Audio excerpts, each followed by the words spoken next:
Welcome to Divorcing Strong, the podcast that pulls no punches when it comes to divorce. I'm Becky Sampson, better known as Bulldog Becky Brockovich, and I'm here to give you the straight talk, the strategies, and the subpoena secrets you won't hear anywhere else. With expert guests and proven advice, you'll learn your rights, your options, and gain your power that encourages a fair and equitable outcome. Divorce doesn't have to break you. It can build you. Let's get to it.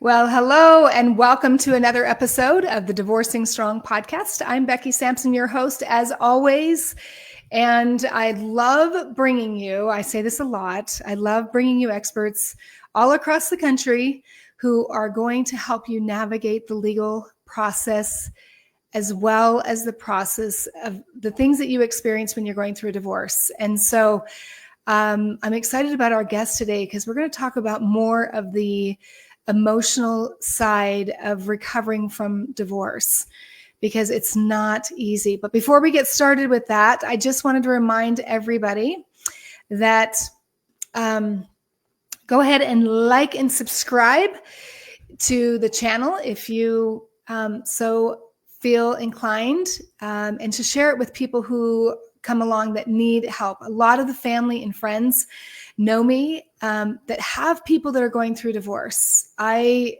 can't even tell you the stories I hear on a weekly basis because I constantly take phone calls. I do a free call for anybody that calls me that's in dire need and like, okay, Becky, what do I do? So I'm not an attorney. I don't play an attorney. I'm not a licensed paralegal. However, but just as somebody who's been through a tremendously high conflict divorce, representing myself up against several attorneys and winning my case, I definitely feel the pain of what it feels like to struggle and to keep motivated and to keep your spirits up and keep heading in the right direction so that you can come out of your divorce a lot stronger. Also want to remind you to go ahead to go to my website and get your free download of the 100 divorce terms. I notice that people are getting them now, and it's amazing. If you really are new to this space, or even if you have an attorney, or if you're further on in your divorce case, I'm guarantee you that this right here is going to be one of your greatest tools in order to understand how to navigate in the legal process.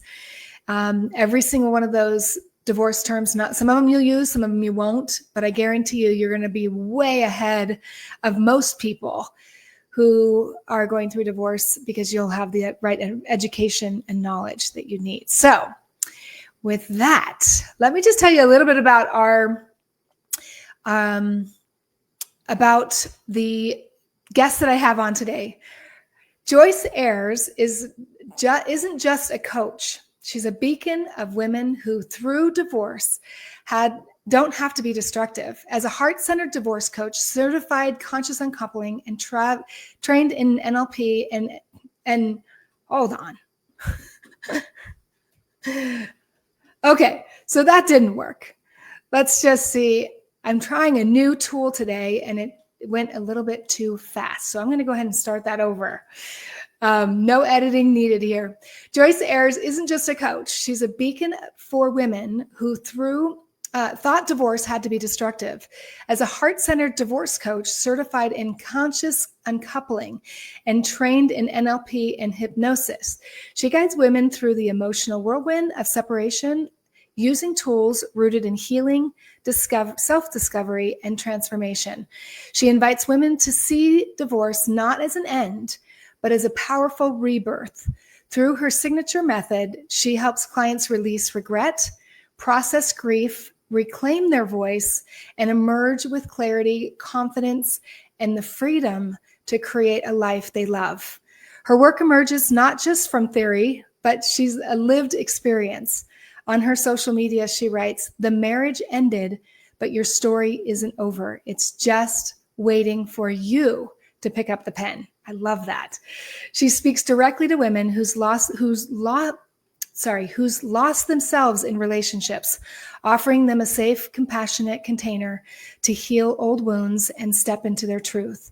More than just moving on, She guides women to break free from codependent patterns, reconnect with their authentic selves, and design a post-divorce life rooted in self-love, power, and purpose.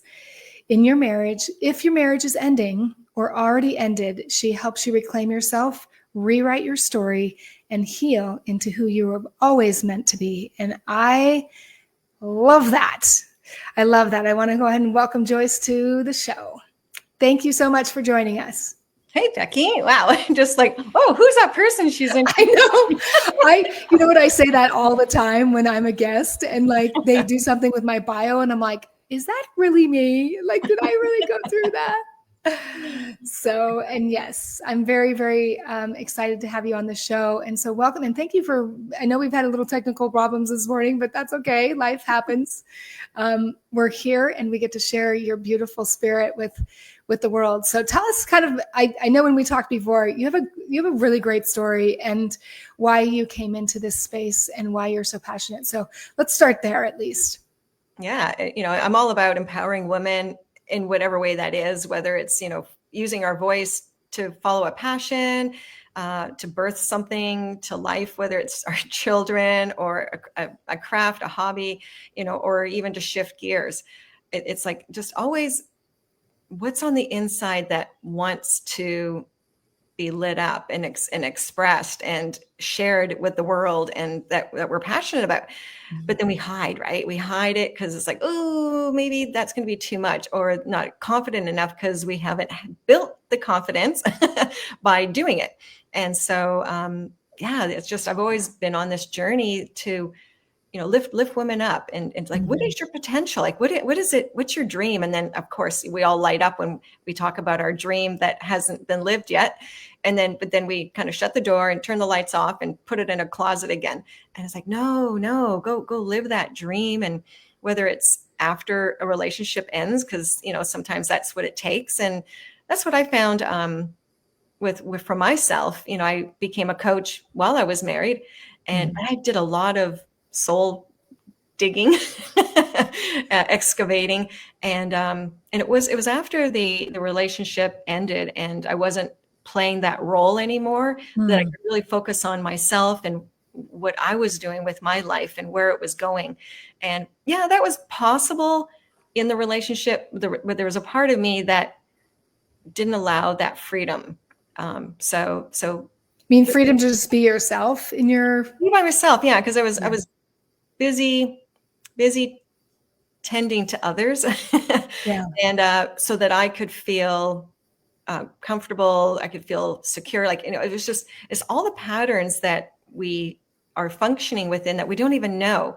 And then when the dynamic of the relationship or the situation changes, isn't there anymore, like even if you're in a working for a company and you know your role, you know what your job is, but then when you leave that company, all of a sudden it's like, wow, like I'm going to follow this dream and I can actually do this and that. I don't have to be this robot that with all these expectations. So I just love this work that I'm on because people light up. They discover parts of themselves that they didn't know were there, that were shut down for a long time, and then going through the journey of writing this next chapter in their own voice rather than from the ancestral voice. I don't know if we'll get into this much, but it's like, we pattern ourselves after our family members or the community we're in or the culture. And then when we break away from that, then it's like, well, who are we? Well, and I think a lot of women, you might have experienced this too, but I think a lot of women, we put labels on ourselves, right? Or we're like, I'm now the wife, I'm now the mom, I'm now the whatever. And so sometimes when all of that changes, like you're talking about, it's like, okay, now who am I? Like because we tend to be people who are like people pleasers and do what everybody else wants. Not always. I'm just saying sometimes that is the way. So we kind of lose ourselves. So what you're saying is you kind of help people find that North Star again within their own soul, and create a plan going forward. Is that correct? Yeah, exactly. And, it's like we need to go through it to get to the other side. And especially in a relationship, where there's a lot of struggles and challenges. It's like, I just want this to be easy, and but our growth is in going through it. And we learn about ourselves. We learn about relationships. We learn about what we haven't been allowing ourselves and what we truly want. So going through that, as uncomfortable as it is, there's so much growth on the other side. There's a book called The Big Leap. I love it. Yeah. And it's all about the upper limits that we put on ourselves. I've read that so many times, and I just think, God, and I think that is one of the challenges, is getting so comfortable in our own skin. It takes years to know who we are, what we like, what we don't like, what we're good at, what we're not good at. That is a great book. Yeah, it is. And through trainings that I've gone through that have really helped me, it's almost like it's like a slingshot to the other side, right? Rather than just like, going across the bridge real slow. It's just like got catapulted over the bridge to the other side with these NLP practices, conscious uncoupling, that, it takes time to heal after a relationship or some like event or, thing that's happened in life. And yes, it takes time, but do we have to drag it out? And it's like, no, it's like, go into the emotion, go into the experience. Well, it was pretty traumatic. And it's like, well, I'm not talking about reliving an experience. It's like, just kind of dip your toe in and get a learning from that. And who weren't you being? And, what got you to that point? And, this is all in my journey. It's like, I was like a quiet little mouse. Like, don't take any notice to me. I'm just going to go with the flow, and I'll just be a fly on the wall, and I'll contribute in many ways through community service and volunteering that helped me feel like I had a role other than a wife and a mother, because I didn't know what my identity was.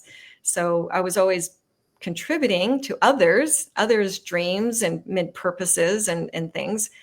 And then finally it's like, would I have my own ideas and my own dreams? And then, eventually pursuing those, because that upper limit was raised. It goes away. It's just, I raised it up. And so when we talk about an upper limit, imagine like there's this range, and this is the comfort range. And if it goes too low, then we bump it up so that we're still in the range. Mm-hmm. And then, but if it goes too high, then we bring it back down after time. And this, like, money is always a good one, right? It's like, I'm comfortable in this. Like, I don't have enough money. Okay, I'll make more money. And so I'm making too much money. Oh, this is really great. But then we sabotage ourselves somehow. Like, we go and spend it all and then we bring it back down into the range. So that's the same with love and who we are. You can look at every area of life pretty much, and we are all functioning in this range that's comfortable. It's familiar. We know what to expect. Imagine the dog. Like, dogs are always great. Like, they know when it's time to eat and go to sleep. Like, there's all of these little cues that indicate what to expect. Mm-hmm. And then when something changes, like maybe you go on a trip and you take the dog to a new environment, they like, okay, what door do I go out? Where's the food bowl?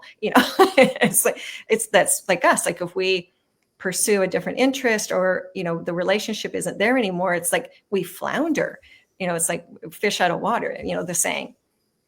Yeah. And so that kind of goes back to what you talk about is this rebirth, right? And I mean, on your website, you call divorce an opportunity for transformation. Could you walk us kind of through what that rebirth process actually looks like emotionally, mentally, spiritually, and when someone steps into the conscious uncoupling with you? Explain a little bit about what that is. Yeah, going back to what's familiar, it's a pattern. It's the programming that we function within. And we don't question it usually, until something's not going well, or there's things that have us like, we can't, that same situation or environment is no longer there to keep that pattern going. So in this conscious uncoupling program, we look at, right into the emotions. It's like, well, what did you give up of yourself? What did you tolerate? What were you denying? What were you not accepting or forgiving? And going into those emotions, and then it's almost like we're just loving on ourselves for Right. what we didn't allow. And so we go through that process, and there's like, well, what was needed instead?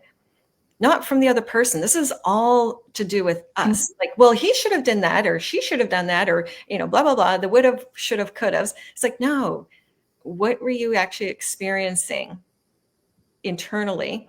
And what did you need?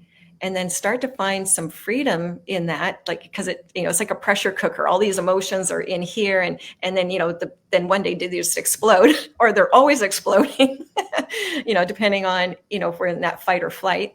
And then we just go through this wonderful, beautiful process of unraveling it and becoming, rebirthing the part of ourselves that maybe hasn't been allowed since you were a little child. And a lot of times from the birth till about 7 years old is when all of our programming takes place. What do we have to do to be noticed? What do we, how do we get our needs met or not? All of the programming, the training, I call it domesticated. Yeah. Just like, animals are just playful, and then they're puppies and they're doing their thing. And then we told them, no, you have to sit. No, there's all of these rules. And so as humans, we're also domesticated when we're young, or we're let to just roam freely and wild, one or the other. And we carry that into our whole life. Like, oh, I have to get good grades before somebody validates me. I have to, in dating, it's like, where do you want to go eat? Oh, it doesn't matter. I don't care. It's like, but there is guys, by the way, do not like that.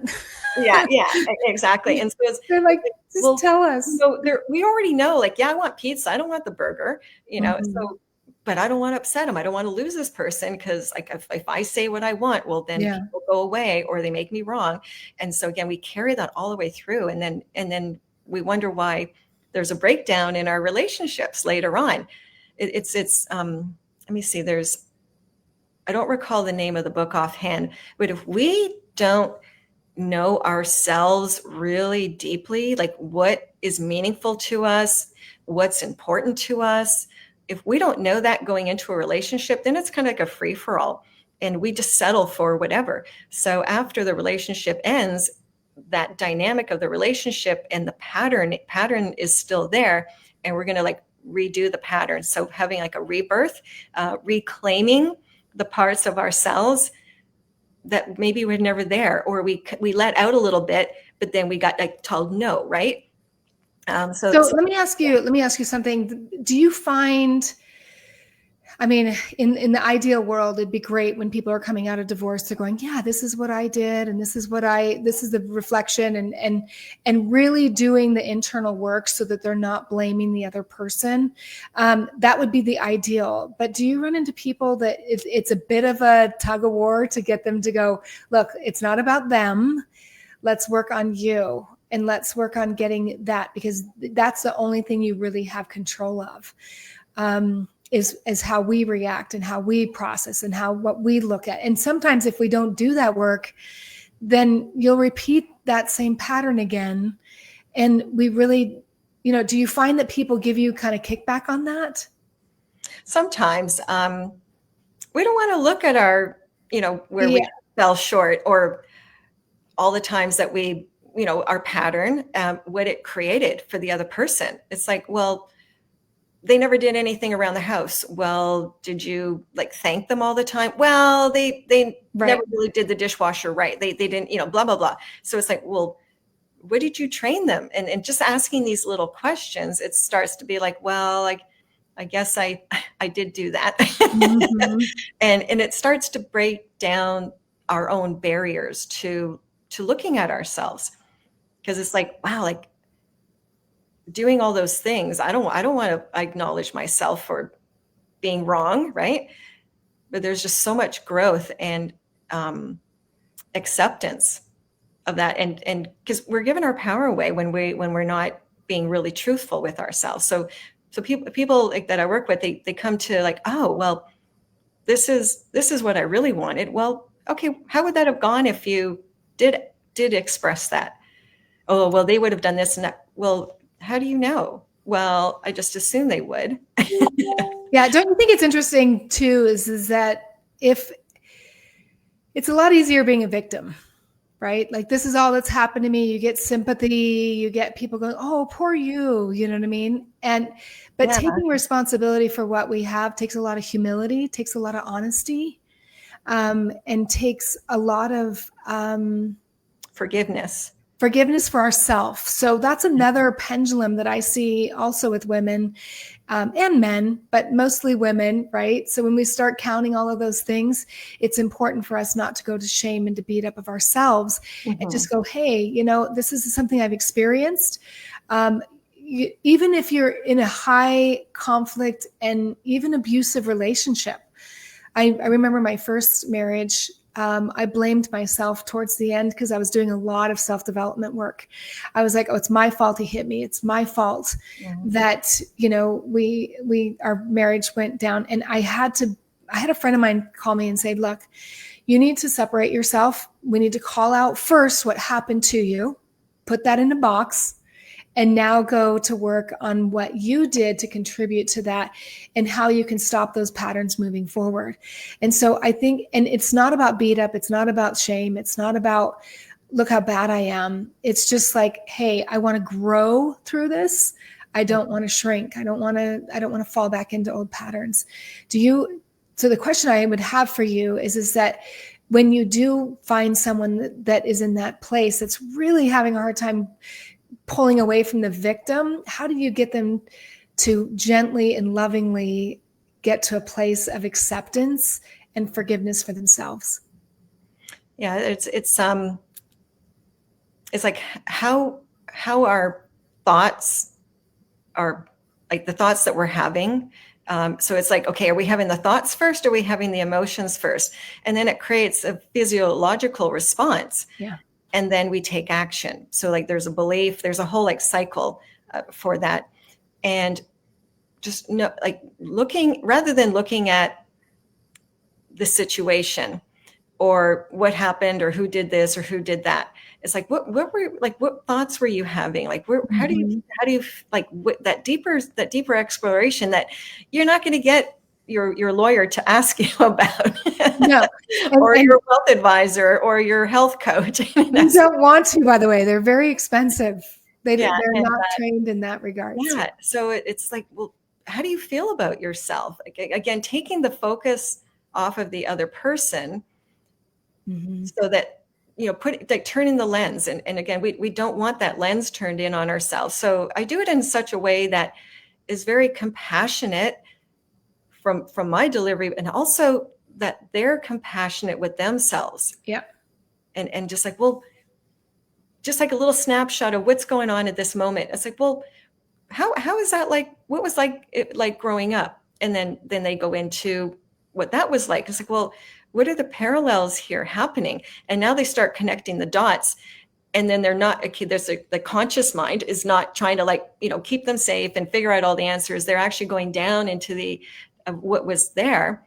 And so, well, you know, when your mom did that, when your dad did that, or like, you know, whatever need was there or not there, what did that feel like? And how is that playing out now where they feel powerless? Like, well, I guess that's just the way it is, and I'll never have my needs met. And there's always the story that we're not present to, that we are always thinking about unconsciously. And there's an exercise I take people through, and it's like, okay, just, you know, randomly throughout the day, you know, maybe set a alarm or something that goes off. And in that moment, what was I thinking? What thoughts was I having?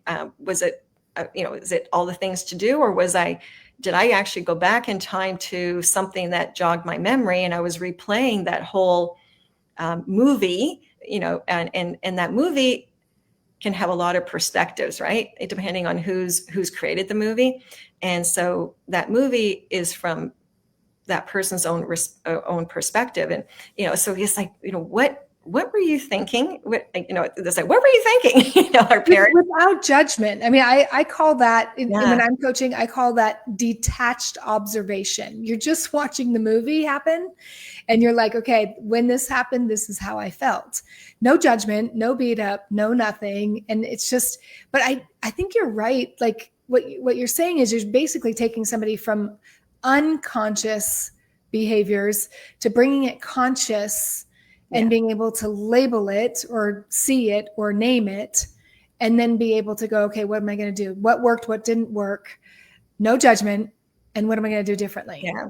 In NLP, it's called, like, we associate into an event and we relive it as if it's happening.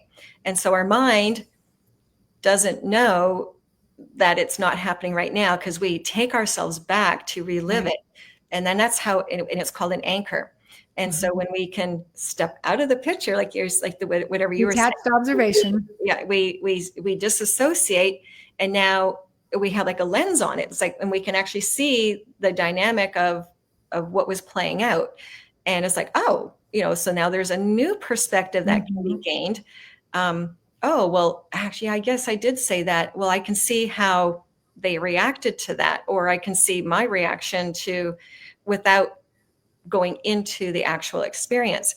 So our mind, whether we choose to recall an event and have it replay, we can also choose to create a new version of that and a new future life that we have. Because again, our mind doesn't know that it's not actually happening, because whatever we tell our mind, it experiences in real time, even though it's a future event. And hopefully, I'm explaining this. Well, I was going to say, as for people that are listening, that maybe this is all totally new to you.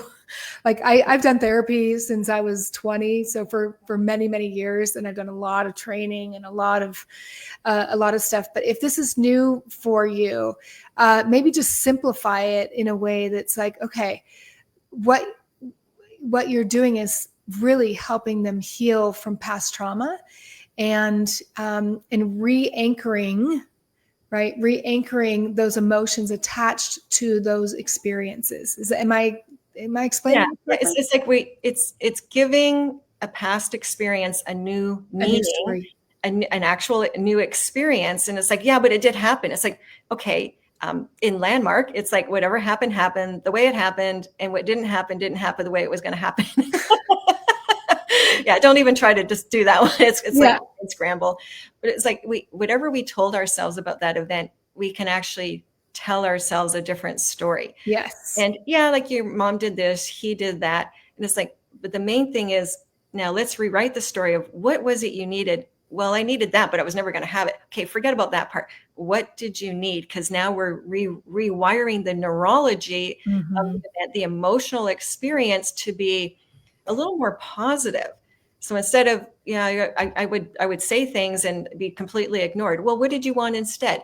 Well, I wanted to be heard. Well, what would it have been like if you actually were heard? And hey, how was your day? And somebody actually listened. Wow, like I would actually feel like I mattered. Yeah. And what would that be like? And then we go down that rabbit hole. And as they're telling the story, they're rewiring it neurologically and emotionally. So that becomes the new imprint of that moment. There's still the memory of the other thing, but now the emotional imprint is more positive. And so whether you recreate a past event to have a new meaning or story, and then you can do the same to the future. So like a lot of times when relationships end, we're creating a new future based on all of the past. Right. And what happens then? We just get more of the past. Well, but it's not like I'm not with them anymore. It doesn't matter. The same wiring, the same, all the patterns are there. So we're going to like create a new future, like a beacon. Okay, where can I find those same patterns? Because that's familiar, right? The range. And so when we rewrite the story from the past, now we have a new starting place to rebirth, to reclaim a new future of our choosing. And so that's what power is. So no longer the victim wants to exist. The empowered version of you wants to move forward. And so this is like where when you're seeing your lawyer, we call it the hot mess. You go to the lawyer in this hot mess, and they're trying to advise you on this. And then you go to the realtor, and you go to this person and that person, all the things, all the check boxes that you have to do in a divorce. but you go around as this hot mess. And then you're trying to create a new future for yourself from the past. So I'm the one that kind of like, here's your bridge, here's your opportunity to cross to the other side, to, you know, like where there's a beautiful meadow instead of the barren wasteland of, you know, the desert. Well, and it's kind of like a monkey, right? Like if a monkey swings from the past to the future, but you got to be willing to let go of the energy of the past in order to swing, or else you're going to get stuck. Yeah. And I think that is a very important thing to remember. And many times, this is something else I would love, I mean, really to support what you're doing is that many times we can't, yes, we are powerful beings. And I remember in my life when I was like, oh, I can do this by myself and I can do everything. But I even have coaches. I have people. Even just the other day, I had an experience happen that kind of took me to my knees. And I had to reach out to people that I know and I trust, like yourself, and to help me go through the process of just letting go of that emotion and that trauma, because that trauma hit several different traumas. And it doesn't mean I'm bad. It doesn't mean I'm good, whatever. It doesn't have any meaning to it. It's just, I experienced it. And then I find people in my life that help me process through that. And then I let go and get on, you know, instead of me sticking in that mud, you know? And so it's releasing the energy of those past things that keep us stuck. I love it. Yeah, so want to release, we get stuck in the dreams that are not going to happen anymore. Like, you know, like right.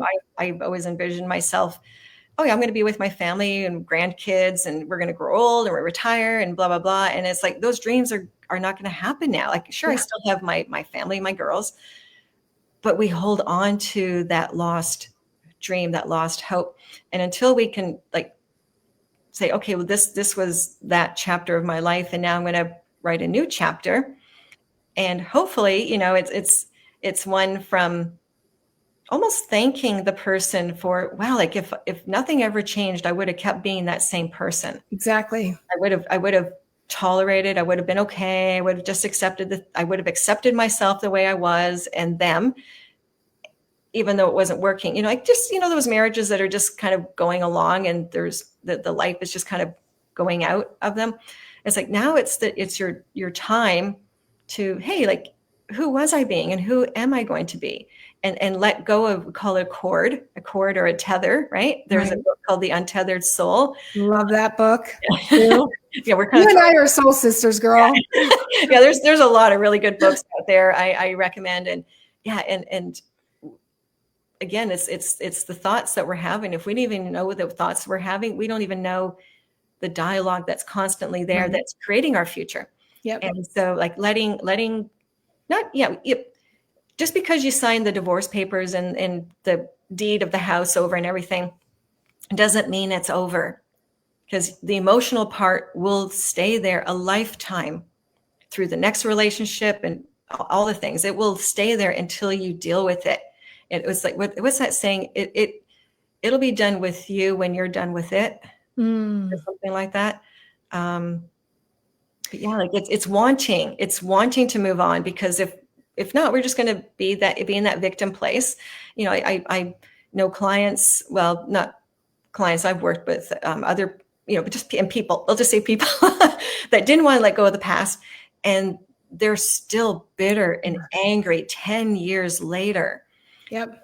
And when the family gets together, it's like, oh gosh, like mom and dad, like, you know, they just already know you know, okay, sure, they're civil to each other, but the tension is there. And you can tell who's moved on and who's like still clinging. And it's like, really, do you want 10 years later, after leaving that relationship, the relationship is over, do you still be your body still experiencing all of the pain? And so what is that doing for you is the question to ask, like to hold on to it for 10 years. What does that do for you? What doesn't it allow you to do?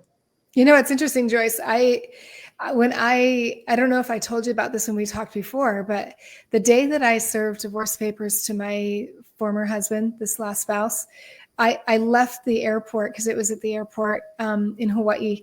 And I had this little prayer in my heart. And I just said, please, God, keep my heart soft towards him and towards any future men in my life, men in general, because I knew, I mean, I had been divorced before. That was my second divorce. I knew that I was not going to allow this experience, because I never thought I'd get divorced again. You know, I didn't want that experience to ruin me. And I will say that that was probably one of the greatest challenges of my 3.5-year court case, was every time I went to court is to still see him as a human being, because I did not want to be destroyed. And I truly believe that that was one of the reasons why I was able to fairly quickly, marry my third husband, because I didn't hold it against everyone. I grew into this person, even in very high conflict, could still see him as a real person hurting. And he was just fighting back. And I think that's so important. And sometimes it's harder, and some days it was harder, some days it's easier. But it's vitally important. I mean, this is one of the last questions I'd ask you is how do you, when somebody is having a difficult time getting to that place of forgiveness and moving on, how do you really encourage them? You don't push them at all, because I don't believe in pushing people through that. But how do you really encourage them to release that tension and that anger, that frustration, that pain and that bitterness? Yeah, we're tethered to that other person, and it's a primal instinct that we have of attachment. Without being with someone, we're very vulnerable in the wild, right? So it's really a primal instinct. And when we start focusing on ourselves and what we can control, again, the perspective changes. Mm-hmm. And if I didn't go through the conscious uncoupling program, who knows where my mindset, my thoughts would have been. It would be like, well, you did this to me, and I could have probably hung on to that for a really long time, if not forever. But the going through, whether it's conscious uncoupling or the NLP reprogramming and hypnosis, like really working with the unconscious mind, getting there, we can see the other person as a person, not someone who hurt us and did this to us and who didn't do this to us, but that person that we did love at one point. Yep. And there was something there in the relationship until it wasn't there. And whose fault was it? Well, it doesn't matter. It's something changed, either for myself or him, or the combination. And was it someone's fault? No. But what can I take away from this? And really take time if need be, or have these tools to just what can I take away from this?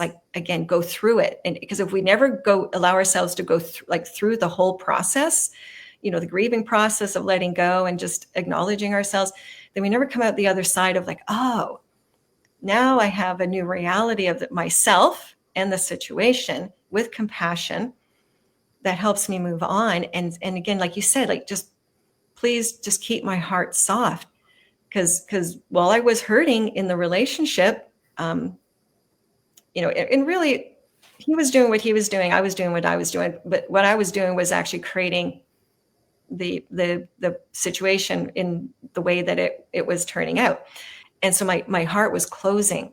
And in the relationship. So if do I really want to go the rest of my life with a closed heart? No, and that is the counterintuitive part of it, right? The more you keep your heart open, and people will go, well, gosh, why be vulnerable?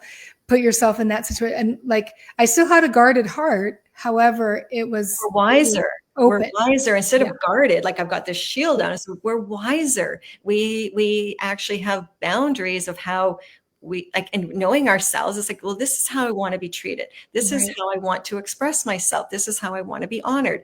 So there's more power in opening the heart and being authentic. Yeah, but it's a real risk to be authentic. Yep. There's a lot more risk to our overall health by not being authentic and pretending we're okay. when we're not okay. And it's like, this is what I want for myself going forward. Not like, well, I'm not going to ever do that again. It's like, of course you're not, because now you know, but what are you going to do instead? Because a lot of us know what we don't want, but we don't take time to look at what it is we do want. Yep. And that is the turning point for people. That's the rebirth. What is it that you do want? And then right away, people will go back to like, well, I don't want that. And I don't want that. And I won't do that anymore. And it's like, but what will you do next? And there's this void. And unless you fill the void, you're going to attract more of the same. Okay, so I do have another question for you. And it's been dying. I've been wanting to ask this question. What would you say to the person who's like, but I'm not healed yet, so I can't be in a relationship, or I can't go seeking, of course they're divorced, they're going through all of this healing work. At what point, what do you say to people that might have those kind of thoughts? It's like start by building trust in yourself. Yes. Like trust in what you've always known there, like your intuition, and that that wasn't working for you. Like start trusting what that is. And that's part of the healing. Again, it's empowering yourself, and go out and meet people. Like go live life, go do the things that are fun for you. Have conversations with people, whether it's girlfriends or guy friends or just random people that you start talking to. You'll see how you're showing up. And it's like, why am I still doing that? Yeah. I used to do this in the relationship, but this is a stranger. Like, why am I doing this with this person? And now that's also part of the healing. And then, and that's the thing, is you don't know that unless you get out there. So some people just we can stay in our box. I'm not going to go out there at all. I'm not going to meet anyone. I'm going to hang around with the two or three friends that are in my range that don't require me to go above or below. Yeah. That I can just stay in my little safe zone, my comfort zone, and not grow. But you also don't learn. You don't expand your view of yourself in the world, because it can be a very vulnerable place. Because like, well, I tried that and I got hurt. Okay, well, let's look at what happened there. So again, we have our stories that we carry around with us. So let's create a new story. I love that. And allow yourself the time to heal, air quotes, to heal in whatever way that is, whether it's with your soul, your mind, to shift your thoughts. And, I remember after about 3 years after my divorce, I started to really like, did it take me 3 years? It's like, well, a lot of the work I did happened in the first 3 months to really catapult me, to be the catalyst to go on this journey. Was I ready to get into another relationship 6 months after ending a 30-year relationship? No. Well, and every situation is different. I mean, it is. And sometimes there's a knowing, but unless you know what your patterns are, you could be jumping into the next thing as a cure-all, right? As a fix-it. Right. Yeah. And those are the rebounds. Yeah. Well, take your time and just feel it out. Just start navigating the waters. Yeah. Just like go down this road, just travel until you get your footing. Love yourself and back into it. Love yourself and be patient, because it's a process. Get the support. Gosh, if I didn't have the support, because I didn't go around telling people that our marriage was struggling, and I didn't. I kept it to myself, and I tried to figure it out. I really did. Just kept it to, it was just such an isolated place, and then I started slowly. Well, I feel that, it's like, I'm sharing my feelings with someone. And that helped me to grow. That helped to heal. Because now I started really saying and sharing with who I really was and what I was really experiencing. Going through a divorce, it's a little T. It can be a big T, trauma. Mm-hmm. But what are you going to make it be on the other side? How about T is now the truth instead of trauma? It's like now write a big T with the truth of what you're going to do next. And I love it. Have that support. We all need support to help us see things in a different way, or even just see ourselves, especially, in a different way. Yeah. Well, I do the tea. I actually do the tea for the reason is like what worked, what didn't work, without any judgment. What Yeah. worked, what didn't work. And I apply that to every aspect of my life, not just relationships, but things that I do in business and connections that I make and things like that. But Joyce, I want to thank you so much for coming on. I have one last question, which I always end my shows with, is what does divorcing strong mean to you?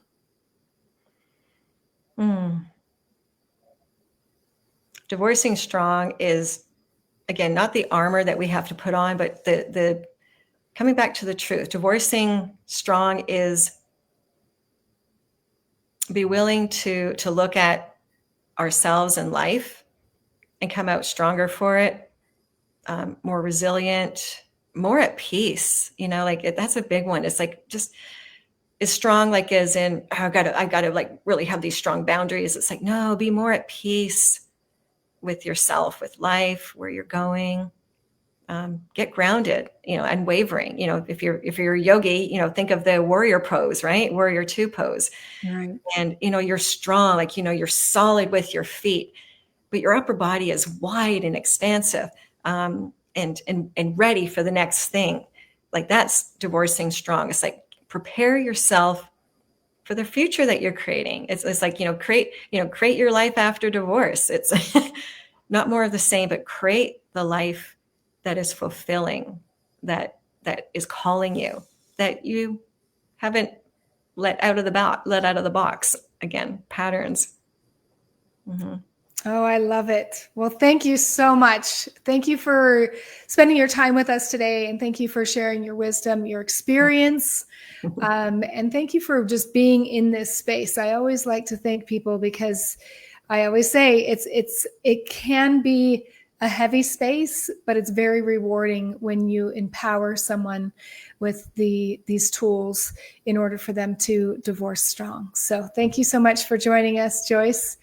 And thanks everybody for joining us another episode of Divorcing Strong. I've been your host, Becky Sampson, with Joyce Ayers. So have a great day, and we'll see you on the next episode. Thanks for listening to the Divorcing Strong podcast. This episode is sponsored by Only Subpoenas, where we make subpoenas simple, powerful, and 100% compliant. If you're having a hard time getting the information you need to settle for a fair and equitable divorce, let us help you.